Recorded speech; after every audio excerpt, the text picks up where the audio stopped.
This is Free Zone Radio.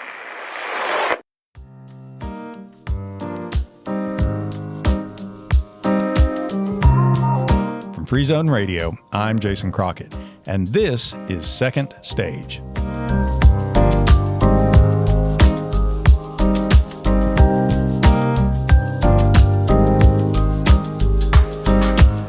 It's the 1st of June, and June is the month for marrying. As I write this intro, my oldest son, Andy, just married his own darling, Kaylee. And by the numbers, just over 200,000 other couples are getting hitched this month too. It's been a rainy start, but folklore promises that's a good sign. Just like a wet knot is notoriously difficult to untie, a marriage that begins under stormy skies will supposedly stay strong forever. I don't know if that's an old wives' tale or Southern wisdom, but Southern wives tend to know a thing or two about marriage, life, happiness, and wisdom. Robert Harling wrote the play Steel Magnolias in 1987. He was inspired by the family tragedy of losing his own sister to diabetes, and he says that the title just seemed fitting. It was a phrase he'd heard all his life, characterizing the archetypal Southern woman who is both delicate and fragile, yet wields unexpected strength. As someone who was raised by a multitude of Southern and Southern-adjacent women, I can attest that what he says is true. Steel Magnolias debuted in an off-Broadway production starring the Margot Martindale. Now, Martindale is a prolific Emmy Award-winning character actress, and I guarantee you'd recognize her voice and her appearance in shows like August Osage County, Practical Magic, The Rocketeer, and a million other appearances. But Harling insists he wrote the part of Truvy with Martindale in mind. The New York production caught everyone's attention that year, and Hollywood showed up in droves. To enjoy the play, sure, but also to throw their hat in the ring whenever somebody decided to cast the movie. Cher, Lucille Ball, Joan Rivers, Betty Davis. They even had to close the street because of the crowds when Elizabeth Taylor herself rolled up. The movie, though, went on to pull together an iconic cast of women. Sally Field, Shirley MacLaine, Olympia Dukakis, Daryl Hannah, Julia Roberts, and the one, the only, Dolly Parton. When the movie came together, they filmed on location in Natchitoches, Louisiana, Harling's hometown, giving instant authenticity to the story. Plus, Harling's script would get a chance to show off the events, eccentricities, and outside characters that had heretofore only been gossiped about in Truvy's beauty spot. Harling insists his daddy really did shoot birds in the trees, just like my own grandpa, and that his sister's wedding really did feature a bleeding armadillo groom's cake. The New York Times credited Steel Magnolias with the revived popularity of Red Velvet. So, it's a popular movie from the 80s. Why consider Steel Magnolias? Well, first, I think because plenty of people don't realize that it is a play, that it started its life on stage. And second, being a popular movie from 40 years ago, good lord. It comes pre-packaged with a lot of audience familiarity. And third, it's a universal dramatic comedy that everyone can connect to. I don't care if you're a woman or a man, if you're Southern or New Yorker, if you're American or Egyptian, Indian or Russian. The movie and this play have been performed around the world, and whether or not audiences know the actors, they always know Dolly. They still laugh and cry in all the right places. Harling recalls that actor and playwright Sam Shepard pointed out what a singular experience this was. To write a play about one's family experience in one's hometown, and to have that movie made in that very hometown with that cast. But Harling also says Shirley MacLaine did not attribute it to luck. He says that she was certain it all happened because his sister Susan wanted her story told. And he insists Shirley MacLaine is always right.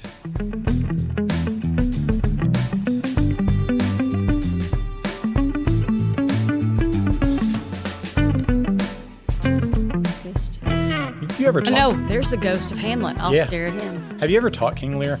No, Have you ever read it? no. Oh, I've used it a couple of times in class. Yeah. And Lear's Fool, that's an odd duck because he's a jester. Yeah. Oh, I've been talking to people about comedy. That's a perfect segue for this. Yeah. So when teaching comedy, it's always so difficult in class because nobody finds it funny. We can watch the movie or whatever and laugh, but when you go to teach it, it just doesn't come across in the classroom. Well, it's funny that you should say that because, I always tell the kids when we're doing Hamlet that Rosencrantz and Guildenstern are supposed to be like comedic relief. Yeah. Right? That's why they come in on the freaking tiny train, right? Which the kids are always like, what? Yeah. But this year, they never laughed one time at Rosencrantz and Guildenstern, but you know who they did laugh at? They laughed at Polonius. The things that Polonius said, they were laughing at because I think it's because they realized how absurd it was, how contradictory he was. Yeah. But comedy, it would be. Even in Hamlet, the gravediggers are often listed as clowns. They didn't get their humor either. And they're supposed to be funny because Ophelia just died and we've been crying and this is really heavy. Mm-hmm. So let's take a break. Let's have some fun in the graveyard. Ha ha ha. And then nobody ever laughs. When we're reading it, this year when we were reading it, they didn't get that it was comedic.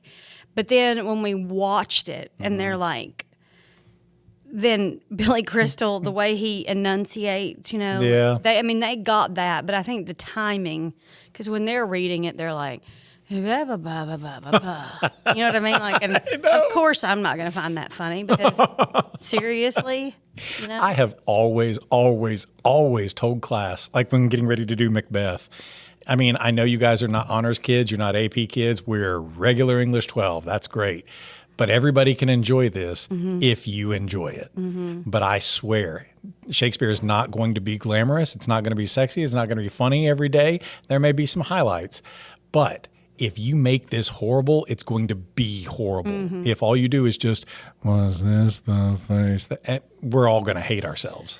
Yeah, I told Second Block this year. I think they were the best readers for a play that I have had ever. Yeah. Like when we did Ghost of Hamlet, like you'll get him Bentley Baker. He was the ghost, and he was like, "Schwern!" Everybody was, cracking up. It was great, right? And then we're like, ghosts from underneath the stage, and he's, "Schwern!" And then the kids loved it. They really enjoyed it. They said they loved coming to class and reading the play. And I was like, it's because you guys are really into it. You're really reading it. Yeah. I don't know. Maybe they don't get comedy because they don't have comedic timing. Well, it's a hard thing to teach, right? Yeah. And we're pretty funny people, so we just take this for granted.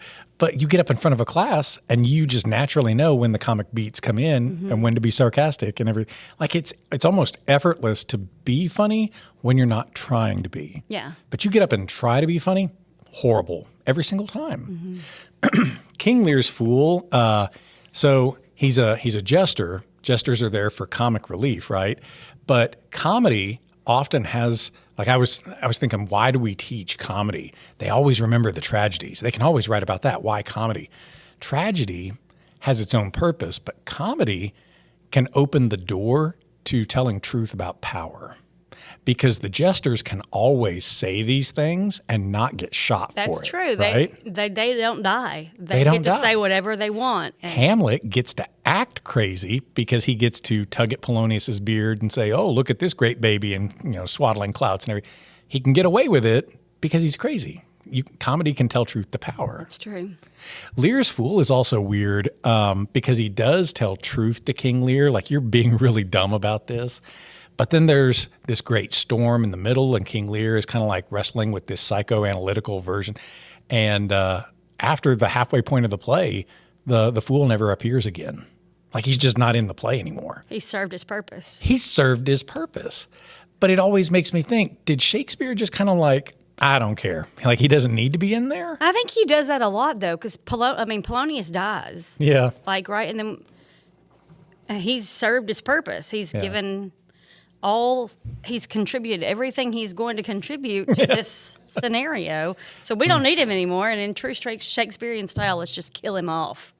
I kind of want to get into a time machine and go back to 1605 and ask Shakespeare, like, just how psychoanalytical are we supposed to be with this? Like, just how much?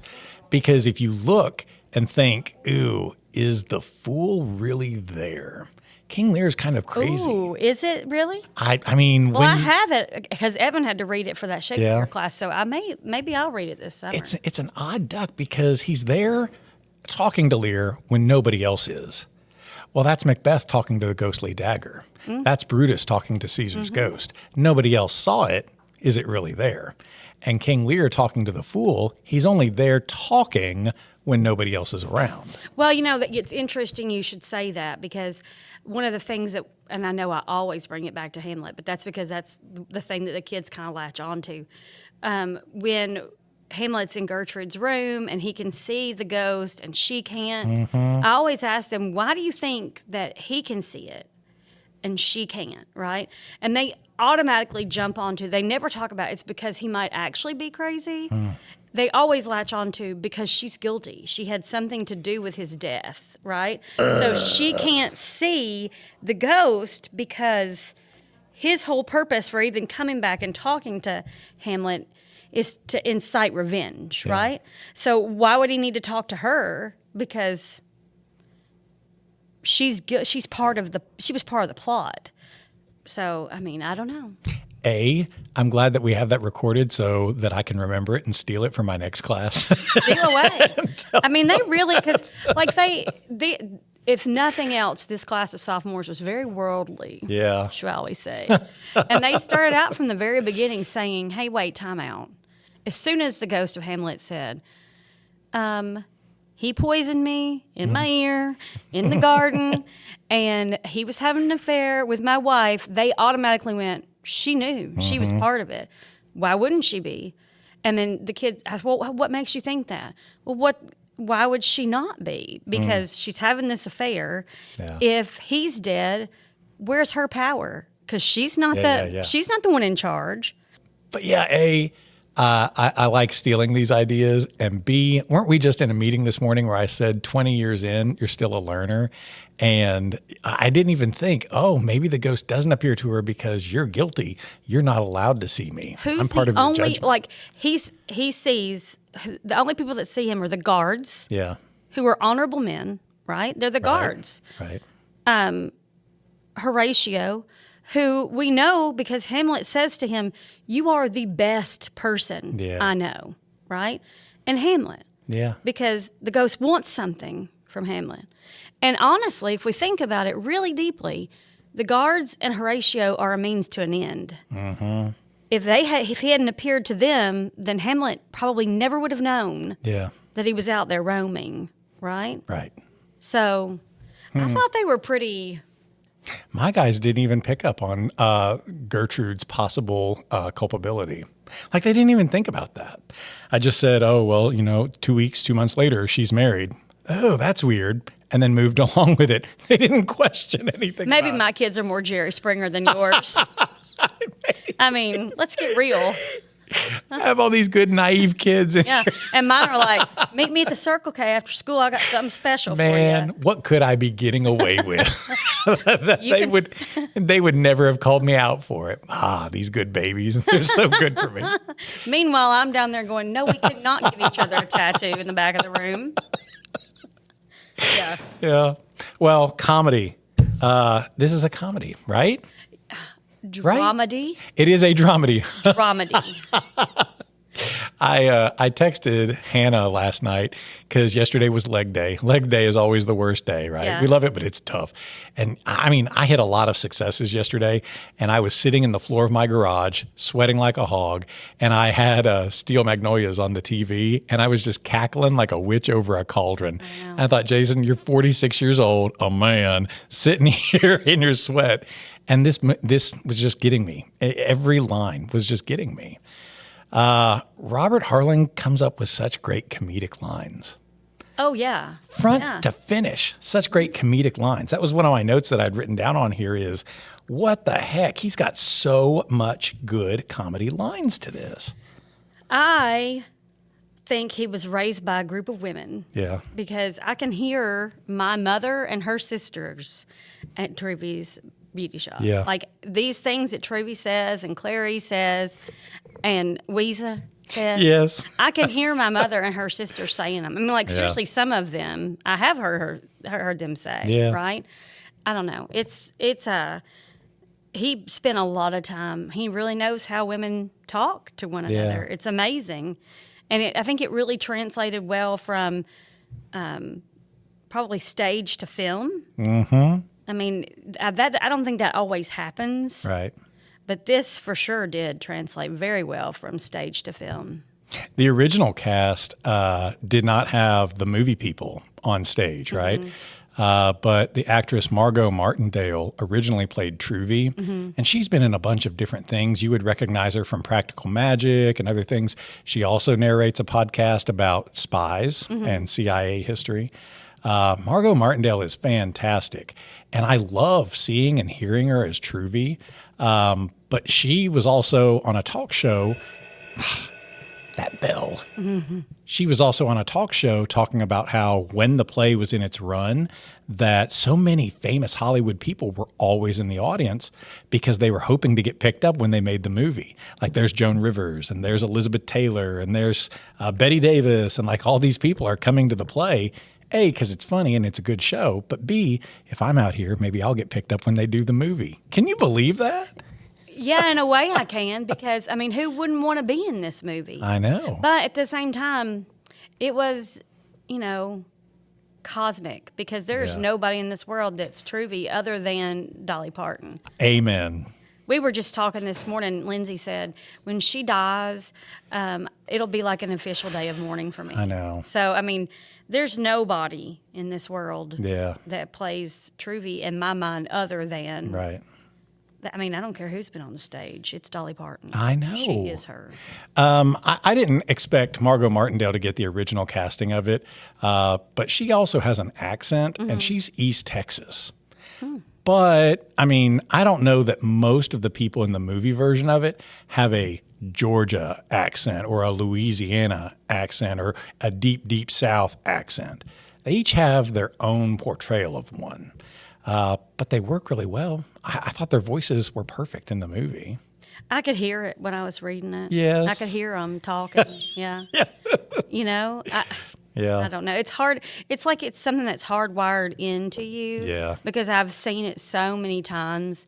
So obviously when I read it, I was hearing their voices. Yeah. In my head. And I know your podcast is a lot about using these plays in the classroom.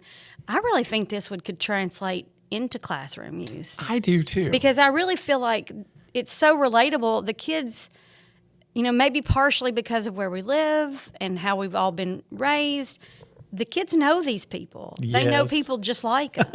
Because the boys especially talk about, I know you've heard them say this, I stopped by Jose's this morning, got a biscuit on the way to school, and I was like, oh yeah, those old men that sit there at the table and drink coffee in the morning, they know these kind of people, right? They know, they have this kind of reference for this type of behavior. So I think that they would get it. And I mean, it might be it's so short. It could be kind of fun to try and see how they, took to it. And the reading level's not challenging. No, it's not at all. I mean, I think it's below 10th grade, or it should be below 10th grade. Right? Yeah. So, I mean, I remember this movie. We talk about, you vividly remember this from the 80s. And I'm a 46-year-old hetero male, but I love this movie. And I don't think it matters whether you're male or female, gay or straight or whatever. I think you're right. You know these people and you connect with them so easily. Also, it's a play about women for women, right? Like we can say it's for everybody, but this is very much a play about women for women, right? Yeah, I think it especially speaks to the idea that women have I think that a little club is the wrong word. You have a support system. You have a tribe Yes. almost. This is their tribe, right? Yeah. What happens to one of them happens to all of them. Yeah.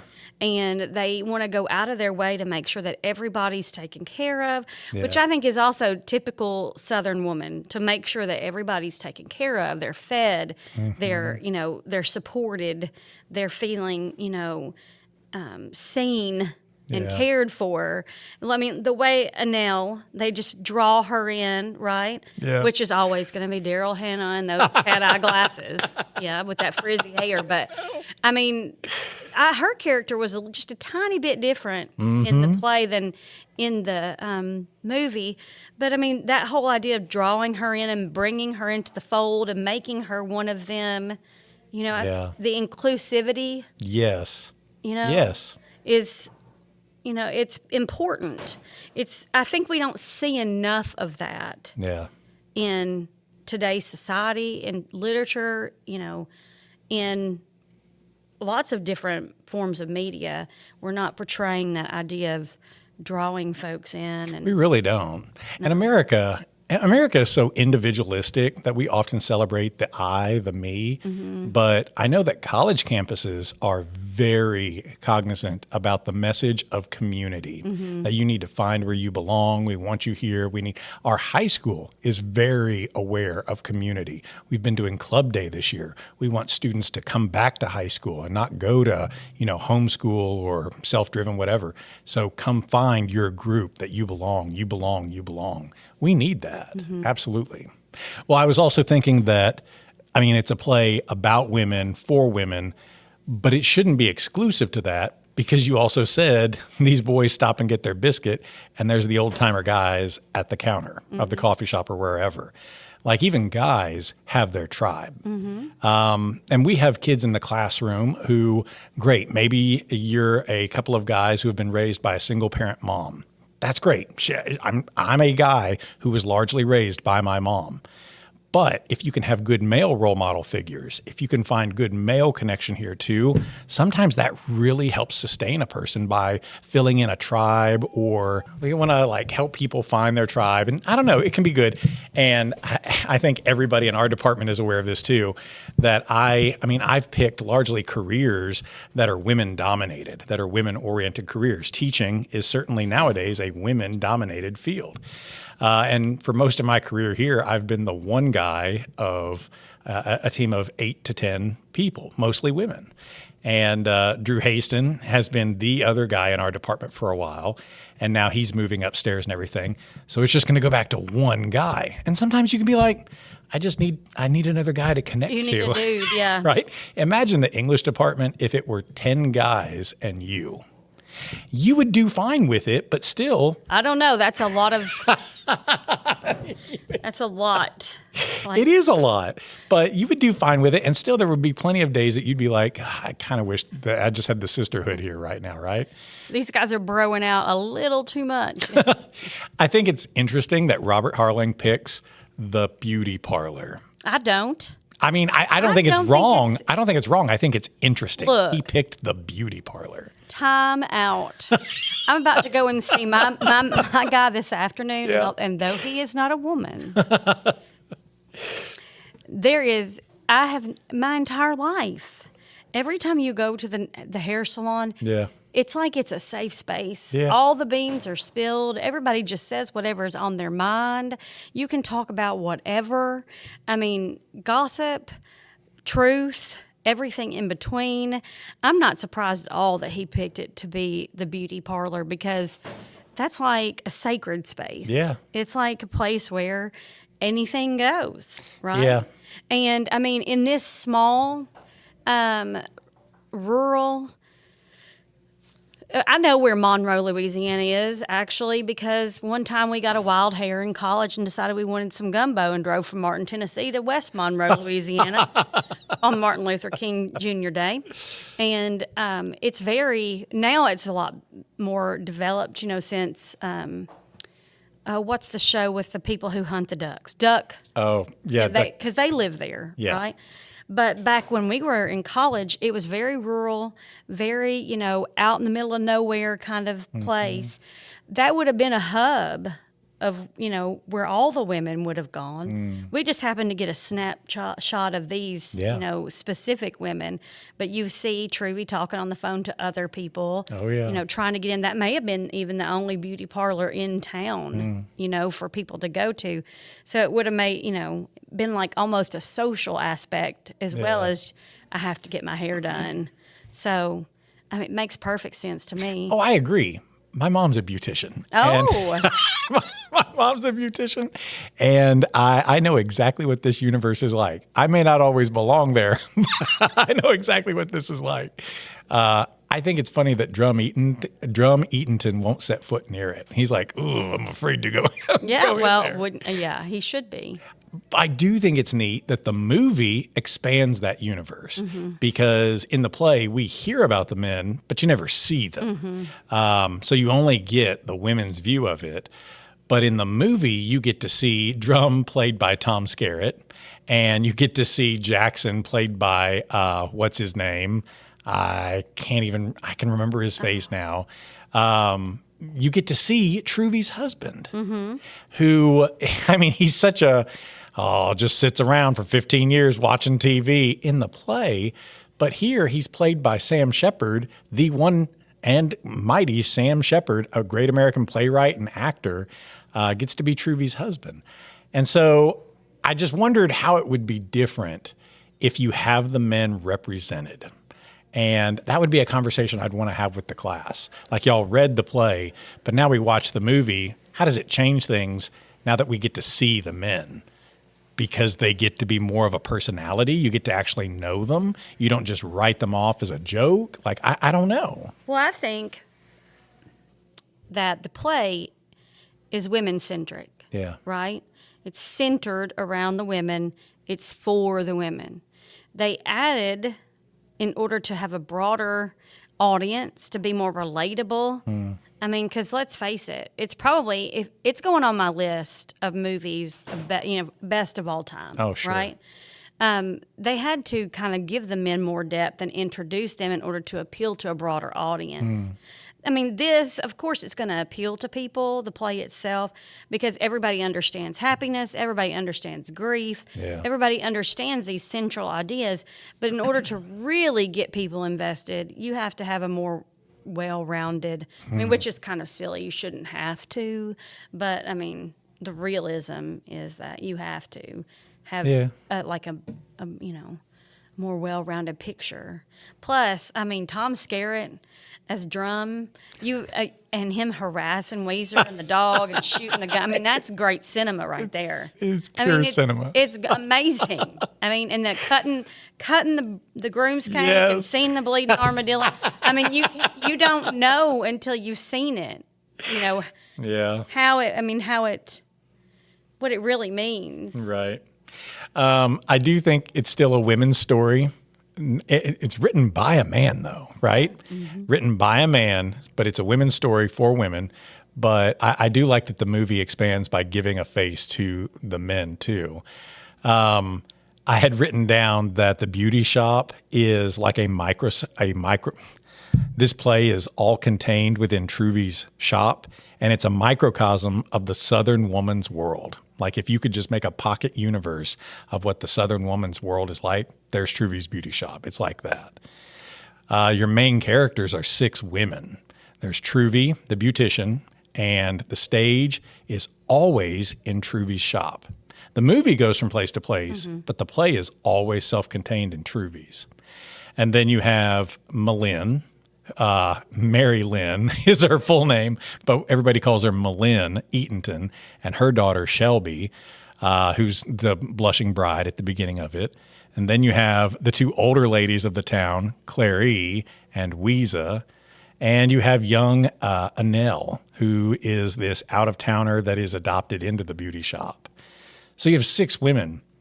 Are they kind of like archetypal roles of women in the South? I think so, probably, because everybody knows a Clary. She's got so much money that she doesn't know what to do with it all, and her husband's dead. Yeah. And she's just going around, doing whatever she wants. I want the radio station, well, I'll just buy it. If I want to go to the football, game and scream my lungs out and wear a hat, I'll do it, and nobody's going to say anything because I'm so rich they can't say anything about it, right? Right. And everybody's got that Weezer type character that they know, the old grumpy woman in the neighborhood who's, got that mangy mutt tied up in her yard, and Truvy is obviously the gossip because, and then you've got Malin and Shelby, they're your quintessential mother-daughter duo, right? And Annelle is that outsider, which we have experience with that. I mean, somebody who's moved there and doesn't quite fit in, but learns to, embrace where she is and become part of the group. I think it's very typical. You could put this, it's in Louisiana, but it could be in Sparta. It could be in Jackson. It could be in Lexington, Kentucky. It could be, you could move it anywhere in the South and it would fit. Yeah. It doesn't matter. Those people are there. It's an ensemble cast. Mm-hmm. It can't just work one alone. There's so much connection and conflict between them all. You got to have the whole ensemble. Is there a main character? Malin. I think it's Malin. Why? My gut tells me it's Malin too. You know why? I'll tell you why I think it is. I think that when you look at the heart of it, this is a mother's story. I think everybody else plays second fiddle to Malin because, I told you the other day I read it twice, since, and I've seen it 1,000 times. But that it's her monologue is in here, but it's in the graveyard in the movie when she's standing there, and right. Annelle's trying to say, it's good because she's with Jesus now and she can do all this and she can do all that. And Malin starts in about how, well, that's fine for you to say, but, I wish that I could do this, and I can run all the way to Montgomery and back or whatever, and she couldn't, walk a block or what that whole thing shows me that this is really about her, right? Because it starts out about Shelby kind of, but then the moment Malin enters Truvy's beauty shop, everything kind of starts to, because it's all about how Malin feels about what Shelby's doing, how, what Malin says about this and what, how everything that's happening impacts her. But this profound grief that she's experiencing is so central to this story. And the fact that, she talks about how she never left Shelby's side, even when everybody else gave up and couldn't handle it anymore. She was there when she came in and she was there when she came out. When she went out, and if that's not a mother's story, I don't know what is. Yeah. I mean, not to take anything away from you dads out there, because No. dads have a story too, but, there's nobody in the world that knows a child better than their mother, because before they were ever even outside in the world, they were with their mother. And, I mean, that is completely beautifully executed in this play. Yeah. Her grief is profound and life-changing. I think that there are two parts of this play that always, every time I've watched the movie or whatever, two parts that always get me. And one is Malin's speech at the end. And even last night, I was watching it with April, and I was like thankful that April was working on her laptop because she wouldn't see my eyes kind of glistening up. Because, it's like, they may be mothers too. Like Annelle is a new up and coming mother. Weeza's had children before and stuff. Like I know that they may. She says they're so the worst and most ungrateful people in the entire world. I know. Which is also a mother's story. Truvy's got her twins, Louie and Poot. Yeah. And, oh right? my God. But Malin giving this speech, like she's been the focus of being this mother, and it's tone deaf for Annelle to say, oh, well, she's with Jesus. I get that that's what our faith is telling us right now, but I'm human enough and selfish enough and hurting enough that I don't need to hear that message because I don't have my kid with me right now. And I just know that mothers, parents can connect with that. Well, because the natural order of things is they're born, we raise them, we die, they learn to go on without us. It's not they're born, we raise them, they die, we learn to go on without them. Yeah. That's completely not the way it's supposed to go, right? So it's hard for any of us that are parents to imagine that being our scenario. Yeah. Because, I mean, I can't imagine if something happened to one of those 4 ungrateful people that I have, my world would stop turning. Yeah. I mean, it's hard to imagine that being a possibility.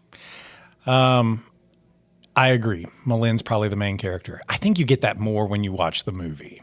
I think the movie does a lot more screen time for Sally Field, who will always be Malin for me. I don't care who plays her. That's always going to be Malin. Just like Olympia Dukakis is always going to be Clary. And just like Julia Roberts is always going to be Shelby. And I don't care what famous actresses we get to play Truvy. Dolly Parton's mouth, like her words are always going to be the voice of that. I kind of got the opinion that Shelby was like the up-and-coming generation of these women because they fawn over her so much. Clary even says at the beginning that it's been so long since we've had a child in here, like this young light, this blushing bride. This is, it's like being at creation is what Truvy says, And to have that taken away does disrupt the natural order of things. Well, in a way, they all mother her. Malin is her mother, but they all do mother her. That's true. I mean, and we count on in our own villages other people to mother or father our children. I mean, you want people around you that are going to help your kids, and these women are part of that. I don't know if that's a cultural thing, a regional thing, but I mean, that's something that I think we're very acquainted with in this part of the world because I always knew if I got in trouble when I was out somewhere, it was going to take a hot second for my mother to find out what I had done because there were 1,400 people around, especially the other mothers that were going to make sure to let her know that I had done something I wasn't supposed to. You know what I mean? But they would also be the ones that would be there that if I fell off my bike or, I was stuck somewhere or people would come to your rescue, too. There were other mothers that you could count on. Yeah. And all these women in the beauty shop were other mothers that Shelby could count on. Yeah. But Annelle kind of gives us an out with that because she and Sammy are going to be having a baby. And if it's a girl, they want to name it Shelby. And if it's a boy, well, I guess we'll name it Shelby. Poor Annelle. And Malin says, well, that's the circle of life. That's the way it's supposed to be. Poor Nell wouldn't come in out of the rain. I mean, really. I know. What did I write down? Oh, yeah. Man, the seasons are passing at the different scenes of this. Like Truvy's shop is keeping time of the years as they pass. And Annelle starts out as this absolute train wreck of mystery and where'd you come from? But by the next scene, she's already been out, wheeling and dealing with guys and partying and stuff. And Truvy's been telling about it and says, Jezebel. And she's got to repent. It always cracks me up. I know. 2 scenes that always bother me. And one of them is Malin at the very end. What's the other scene that always bothers me? See if you can guess. Oh, in the movie or in play? Both. Oh, I always have such a hard time with it. I know once I say it, you're going to be like, oh, okay, yeah. Is it when Shelby gets married and leaves? Oh, no. I have 0 problems with that. All right, one, then. no. I was just thinking, okay. Well, then I have no idea. It's when she has her diabetic fit, when she has her insulin attack. Yeah, that's hard. I know it's coming, and I start feeling anxiety in my stomach, and I just I don't even want to watch. And it's not gory or anything; it's just hard. And the movie depicts it, really well because it's such a sudden thing out of nowhere. We've had kids in class who suddenly have something go, and you feel that panic suddenly come out of nowhere. You want to help this kid. What do we do? What do we do? What do we do? And when it's somebody that you know so well, and you've said that these villages who help raise a kid, they are all like mothers to her. How do you help her right now? I don't know what to do. Yeah, and they keep everybody's offering this and offering that, and trying to help in some way, and it's difficult, especially because in the beginning she fights it. Yes. Like she's got that whole attitude of I'm a grown woman, I can handle this myself, when obviously she cannot handle it herself, which is cause for alarm for Malin because, I mean, we know it does not bode well for her future. I know. Ugh. And then you had mentioned it taking a village of people. I was not bothered by Shelby getting married and moving away. I wasn't even really bothered by her being defiant to Malin and saying, well, I'm going to have this baby. I'm going to do all of it. Because Shelby's going to be Shelby is going to be Shelby. She's going to do this. And I'm parent enough to recognize that. They're just going to do this, and I just got to be patient. I want to yell. I want to shake her, but I'm just going to have to resign myself to it. But I just came through 4 years of having my daughter be a part of this tribe. And on graduation night, after I hugged her, she went off to the crowd, and the first person she met was you. And you pulled her over, and that's exactly what I'm talking about. All of the people in this building who have been my village and invested in her, like I know exactly what you all mean with it. And that's my Shelby right there, Well, I just remember when she came to school, she was so little and cute. She was so excited, So she was like, even if I wasn't teaching with you and and she was just a student, she was so excited to be here. It was on her face every day. She was so excited to be here. She's just, and she's always just smiling and happy. Yeah. And so it's hard not to be happy for a kid like that. You know what I mean? Like and there's so many of them. It's not just Jane, but this class will be my second class that I've been here all 4 years for, right? And so it's so good to see them reach the finish line. Because for a lot of them, this is it. They're not going to do anything else after this, which that's fine if that's what they've chosen. And I tell them that even in 10th grade. That's fine if this is what you're choosing, but you got to get this. This is something you have to do. Yeah. Everybody needs that high school diploma. I love to give them hugs on that night because they did it. Yeah. And everybody says, oh, well, college is much harder. This is much harder. For some kids, this is the hardest thing that they are going to do. And they deserve to know that their village of people, their tribe, sees that and is proud of them. Yeah. I do. And on a personal level, I'm glad that I got to pay that back by having 2 of your kids in class, too. And getting to watch Cager Swift as a little kid who would bring me his Pokemon cards and show me what he traded for and probably swindled a kid out of at school. He's such a good deal maker. And then here he is ending his freshman year of high school. And he's a grown man walking down the hallway. Little Sully running down the hallway. Like all of these kids that I've come to know who are growing up, I'm going to have Claire in my class next year. Solomon and Jane were at the same Christmas party when I started here. And here's Solomon getting ready to graduate high school. So and then the Benson twins will be coming. And it's our little English baby club. Yeah. They're all our little children. I have always appreciated really good work environments that are like that. I used to work from college through the time I got married at a library, and we were really close like that.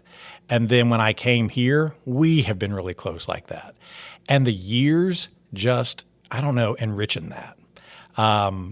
There's this movie from the 80s, Parenthood, with Steve Martin and the others. Yeah. And what I love is how at the end, when they're at the hospital, it shows little snapshots of them talking to each other. And it's like you get to be the fly on the wall in the room with this family of so many different people.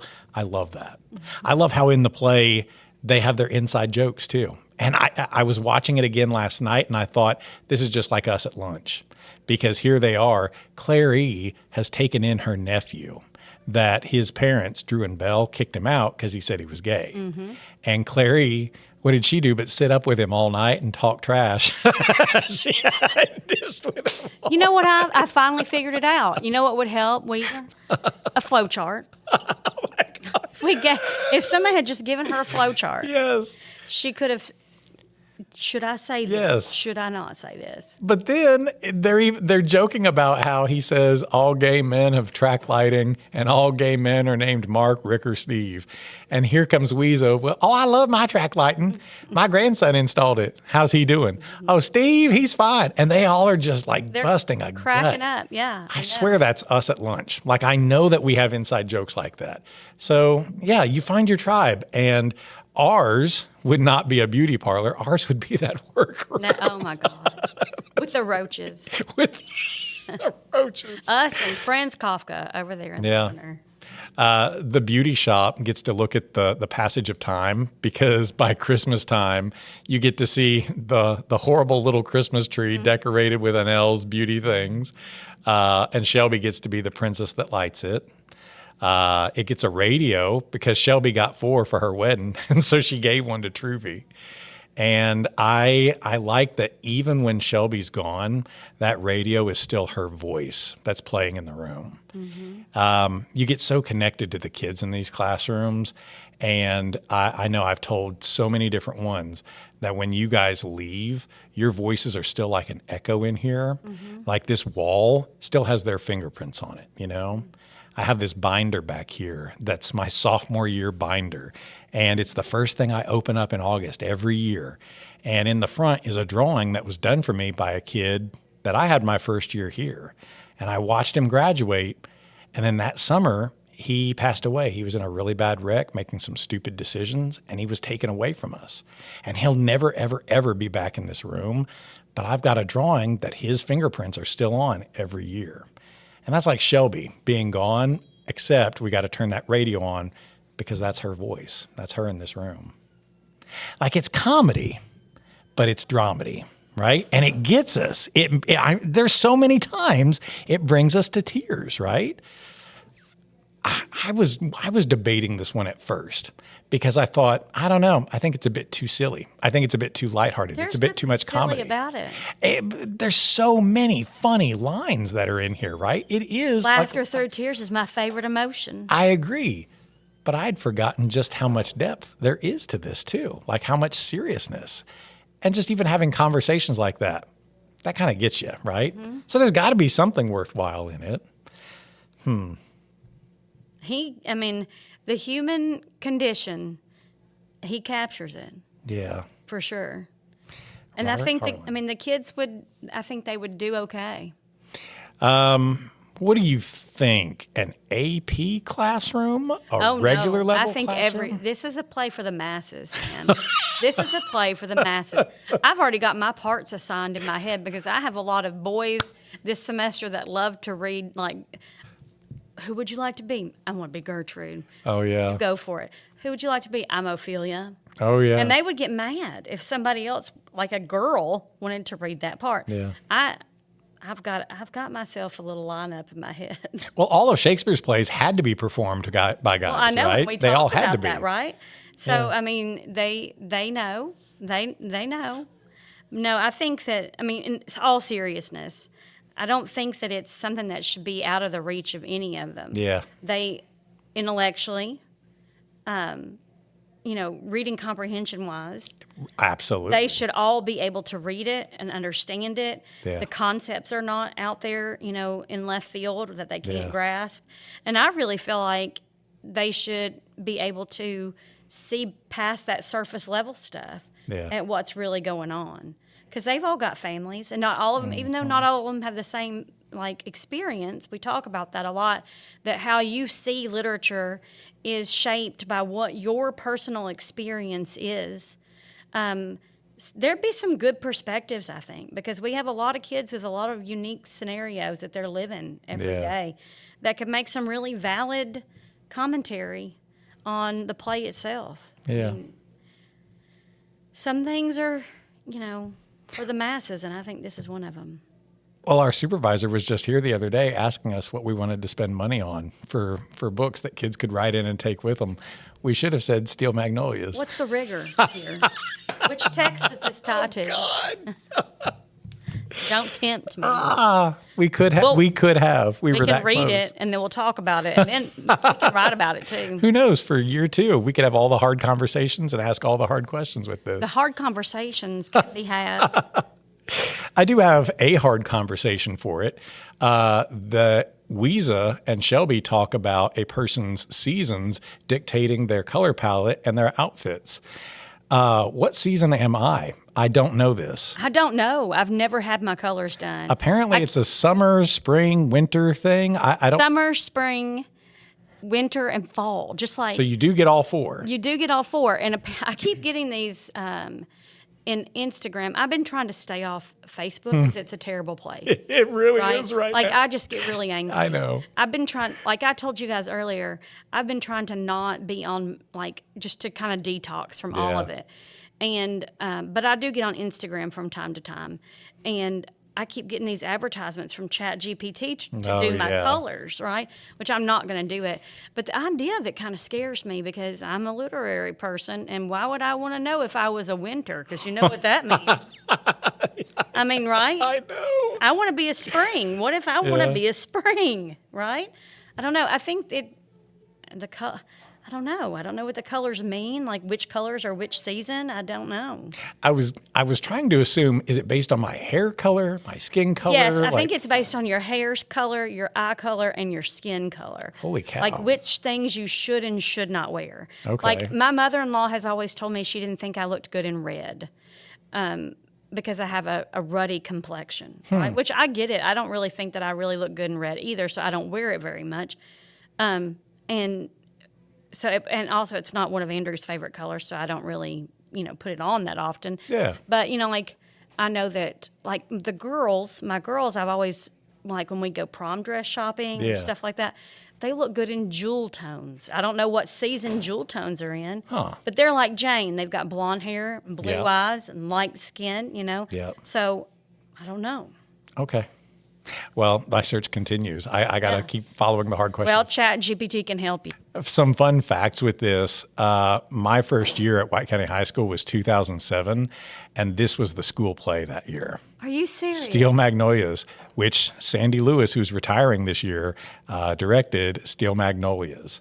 And I'm sure this person's not listening to this, but the one cast member I absolutely remember was a person named Chelsea Dildine. Was in my senior class. We butted heads frequently. At the time, Chelsea was a mess, and I was a new guy. I was a greenhorn, so we were just bound to fight, Yeah. And at the end of that semester, I made Chelsea take the semester exam. The bell rang, came up, and suddenly threw her arms wide, and I flinched because I thought, "Oh God, I'm getting hit." Gonna hit you. She hugged me, and then was just like, "Well, don't tick him off," and then just walked out of the room. And it was years until I saw Chelsea again. Chelsea played Weeza. Wow. She played Weeza, or she was? Both, right?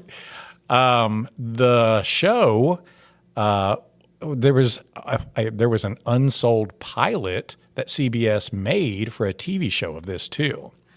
It only had the pilot, and CBS decided, nah, it's not any good. And they decided to spend their money on Evening Shade with Burt Reynolds and the others too. I watched a few minutes of it last night. It was bad. Well, I don't really know how you could turn this into a series. I mean, you'd really be dragging it out. It's Talk supposed about beating a dead horse. Well, literally, it starts at Shelby's grave. And Jackson, Malin, Drum, and Jack Jr. are standing there saying, well, it's been a year since you've been gone. And Jack Jr. says, is Mommy in the ground? Well, get her out. And they all just kind of stand there. And it's like, I don't think that's funny. Like, No, I don't that's think. awful. And then it goes to Truvy's shop, and Sally Kirkland plays Truvy. Elaine Stritch plays Weeza. And it looks like they're just rehashing the movie. Like there's not really anything really new. It felt like it was going nowhere, and I just shut it off. Some I things think should America not be did. redone. Correct. Some things are classic the way they are and should just be left alone. Correct. And I also remember this was performed at Tennessee Tech's Backdoor Playhouse years ago. Mark Creeder directed it, and my wife and I and a couple that we were friends with all went to go watch it, and it was fantastic then too. So I've gotten to see it performed on stage a couple of times and in the movie, and I just love it. And I still think that so many of these lines, when Dolly Parton says them, that's how it's supposed to be said. Well, yeah. Right? Do you have any favorite lines from the movie or play? Oh, empty is the head that wears the crown. Oh, man. Pretty appropriate for this day and age. Talk about our literature holding a mirror up to society. I mean, there are so many I can't even pick them all out. I mean, I seriously mean. I had to stop writing them down because it was like there's just so many of them. I mean, it's ridiculous. I absolutely get just amazed. He had to like live inside the head of a woman. Well, I mean, because. Especially a Southern woman, because who can be snarky and make it sound nice better than a Southern woman? Right. It's like that whole, when we lived in Illinois in the great stint of serious depression, when we lived in Illinois, people would always say, well, bless your heart. And I thought to myself, you don't even know if you're using that correctly. And let me tell you what, you're not. When you mean to bless my heart, you think you're doing something good, but you're not at all. I mean, so it's like, seriously, there's so many things in here. But yeah, I think that's my favorite one. Empty is the head that wears the crown. Drew and I just talked to a professor at Tennessee Tech who's a linguistics professor, and we were trying to ask about like the Appalachian dialect and slang and such. And Dr. Bounds is originally from Poland, but she's been in America for 20 years. And she says, a few in Georgia, mostly here in Tennessee. And she said that her favorite was Bless Your Heart. That was her favorite to build on because she didn't get it at first, and now she knows it and she loves using it. Bless your heart.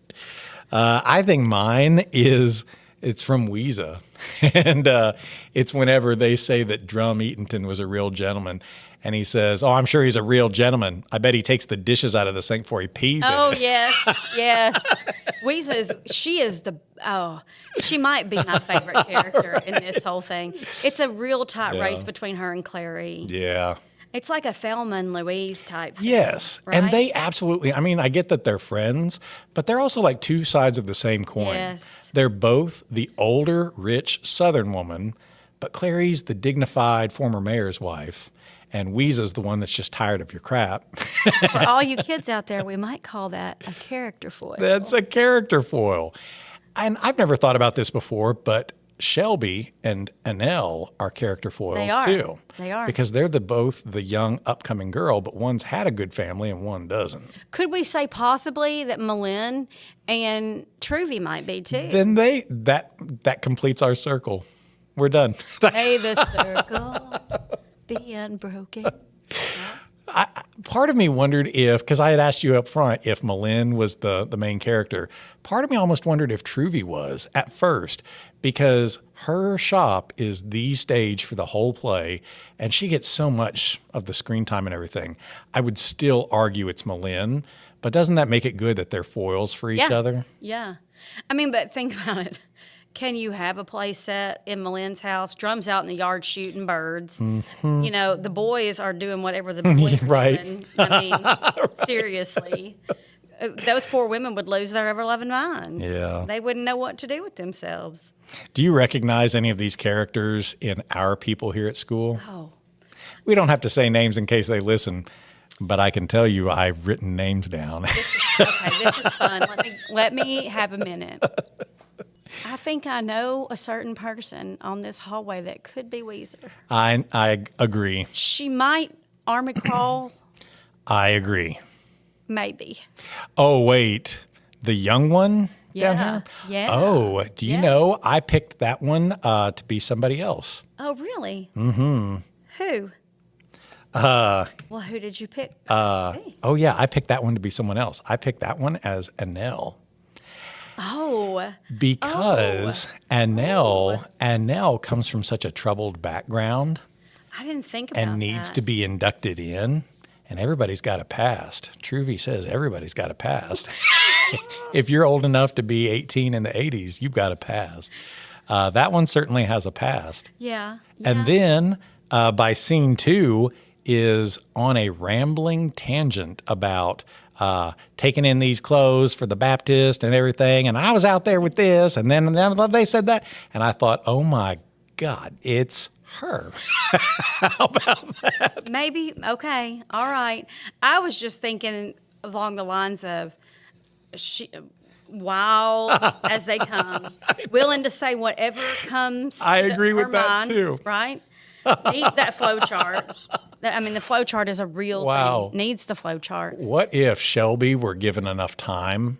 Would she have grown to be Malin? Oh, no. You don't think so? No.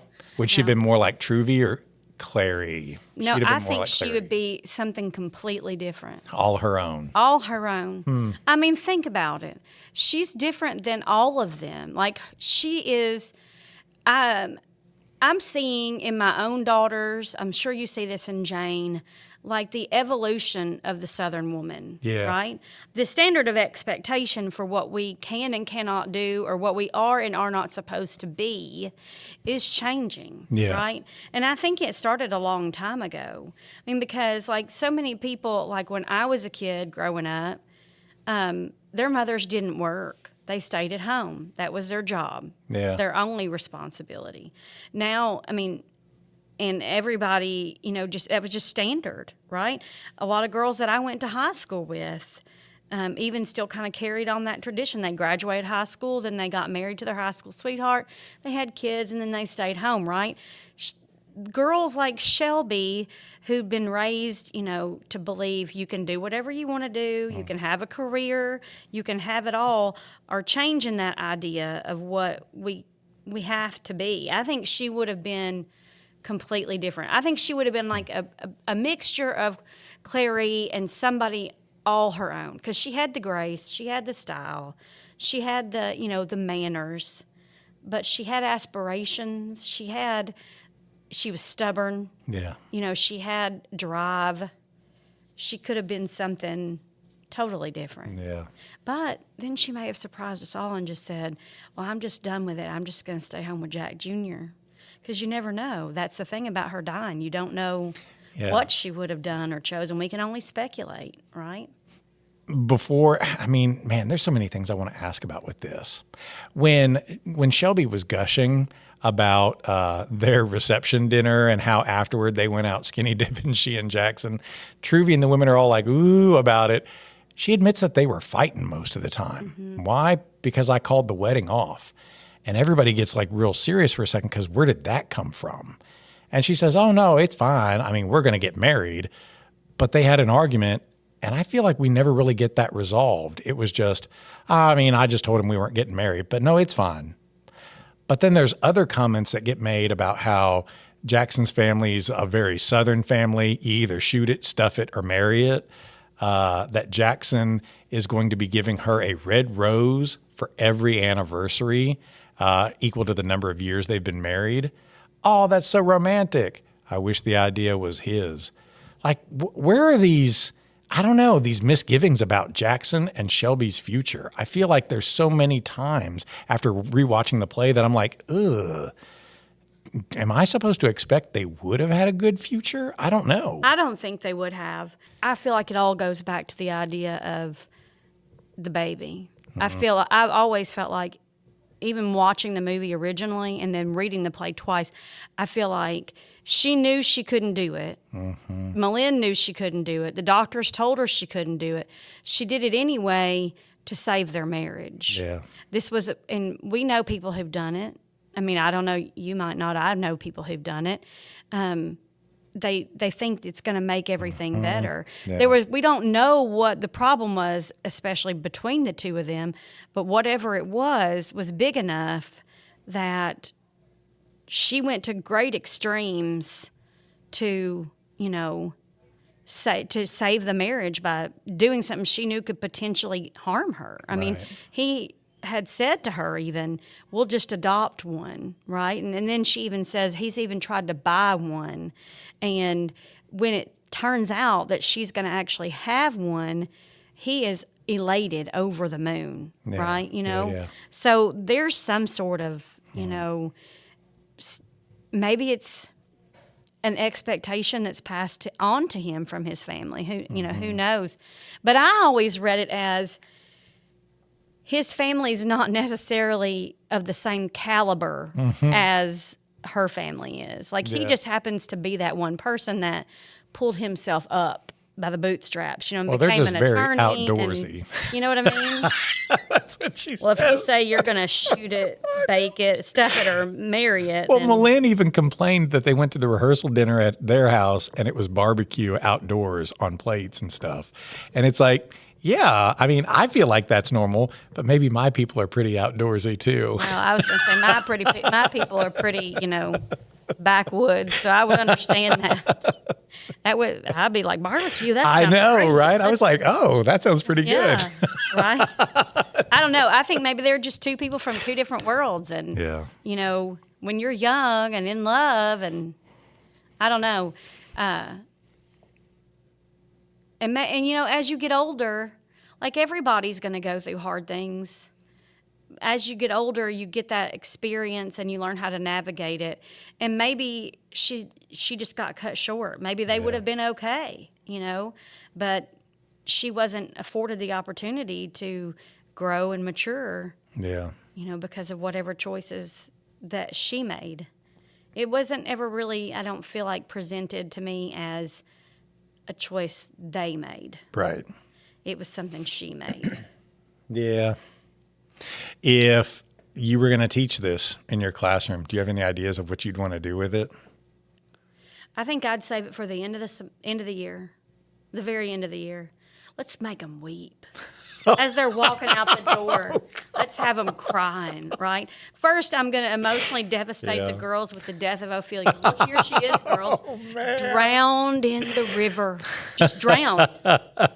And then I'm be like, oh, by the way, death. Because they always say, Mrs. Ferris, we're never going to read anything happy in 10th grade, are we? I said, this is 10th grade. We don't do happy. Right. Right? So this would be a perfect capstone to that. No, we are not doing happy today. We're going to kill a beloved small town girl with stars in her eyes. Her name is Shelby, and she will die. Yeah. Yeah. Very end of the year. I kind of wanted to use it at the very beginning of the year. How about this? You want to start them off on it? I kind of want to start them off with this because I feel like this is one of those things where it's like, yeah, it's fun, isn't it? It's funny. It's funny. It's funny. But then it's really serious. And that's going to be the rest of the year. She's dead. Isn't that funny? Her mother's sobbing. Mr. Crockett, why would you make us read this? I know. That's the life. There was this thing I had bought years ago. I went to the Frist Museum, and they had these little Shakespeare kits in a box. And I don't remember where the idea originally came from. I feel like it was a group project somewhere. But you buy the box, and it comes with a set of mini scripts. So I bought one for Taming of the Shrew. Mm-hmm. And it comes with a set of mini scripts that are supposed to be adapted, abridged, so that whether you know Shakespeare or not, everybody's got a script. You can just do your part. But it also is like a props box. And it has little character cards. It has little props, wigs, whatever. So it's like a play in a box. And if you look at the very end of your script, Robert Harling gave us a set of effects and plot. Like, he gave us the stage setup and like all the different props that you're going to need for this. And I thought, what if we did like Truvy's Beauty Shop in a box? Here's the play. Like, you have a set of mini scripts. It could be like one scene at a time or whatever. And what are the props we're going to need for that? Well, you've got all of them in there. So you're going to need big hair for Truvy. What are you going to need for Weezer? What are you going to need for whatever? And then you could do something like that where it's Beauty Shop in a box. It's Steel Magnolias in a box. You need overalls for Weezer. You really do. That's another Pair classic of Liberty woman. overalls. And they're dirty. They're not clean. They're dirty. Because they belong to her husband. They were not hers. That's right.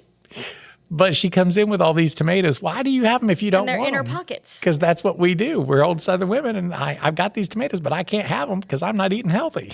We wear big, ugly hats and grow things, and that's just the way it is. That's another favorite line of mine from this play too, is when Clarice says, "Ma, Weezy, you're in such a good mood. What'd you do? Hit a child on the way?" Yes. 10 out of 10. I love this play. I know, I do too. I'm glad that I read it. I mean, I've seen it a million times, and every time I cry. I cannot escape crying. It's like fried green tomatoes. I cry every time. Yeah. Steel Magnolias, cry every time. Yeah. But yeah, it's a 10 out of 10 for sure. I also think out of all the plays we reviewed this year, this one might be the easiest to entry level into the classroom. Like you said at the beginning, I think this one's actually got legs where you could pivot into a classroom and not really face challenges. I can't imagine that I would face parental challenges from it this year. There's not even one, because even when Shelby talks about them going skinny dipping, they keep it G. Yeah. Or maybe PG, but I mean, nothing objectionable at all. Right. All those mamas at church who thought that their kids were reading something objectionable this summer, I know that every one of them has watched Steel Magnolias and likes it. I know they're not going to object to this. No. So maybe I just need to find some scripts. That's what I got to do now. Wouldn't that be kind of fun to have your honors class read that as part of their summer reading? I agree. Yeah. See, every year AP reads a play and a book. And this year, I always try to get them to read comedy in the summer because, like I said, it's hard to teach. Let's go ahead and get it out of the way in the summer. But A Midsummer Night's Dream, okay. The kids don't really care. And what are you going to do? Merchant of Venice? It's supposed to be a comedy, it's not but really funny. Nobody's laughing. No. So I'm using the importance of being earnest this year. Okay. Are you at all familiar? I've seen it, but I've never read it. You know more about it than I do. I'm going in on this just knowing, hey, it's a highly recommended comedy. Yeah. But after last night, I was like, dadgummit, I should have used Steel Magnolias. That would have been good. It would have been way better. That would have been really good. There's always next year. Wouldn't take them long to read it. No, it's such a skinny play. Yeah. Well, next time, Gadget. Maybe I could try it with one of our regular level classes this year, though, and just pilot it and see what it's like. See what happens. Yeah. I mean, we talk so often about how tight the schedule is during the year. Maybe we just need to find where's 2 weeks. We could just fit it in. Let's see. This maybe has some Antigone vibes. Maybe. We could. Comedy. It's kind of a Greek tragedy, isn't it? Well, isn't Greek theater supposed to be comedy and tragedy? It is. It's supposed to be both. Is. A little bit of both. It is. Dramedy. Greek dramedy. Dramedy.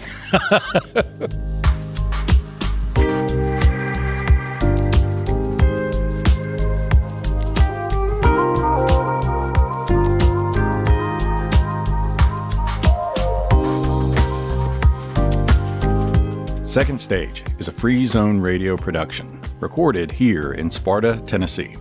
If you enjoyed the show, please give it a like, share it, subscribe for more. Word of mouth truly is the best advertising. And if you want to hear more, look up our other podcast, With Honors, now in its second season, and our brother podcasts, A Dead Man's Books and Hastings Curations.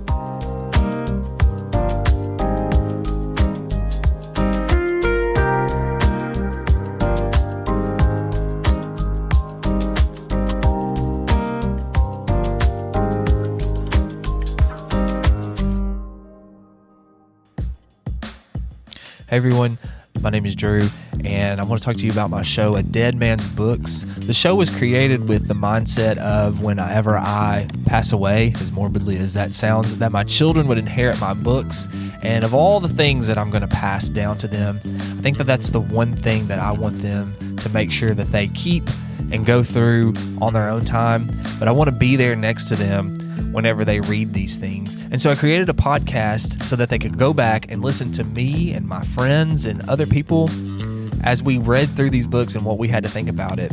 But it's grown to so much more. We've got authors we interview. We talk about everyday life. We talk about how literature connects to life. All of those things in one place. And now we want you to come along with us and join us. This is a podcast not just for my kids, but for everyone who loves to read, everyone who loves a good story, everyone who's a parent, everyone who's a teacher, everyone who just enjoys literature. This is a place to come. So come join us every Monday on A Dead Man's Books.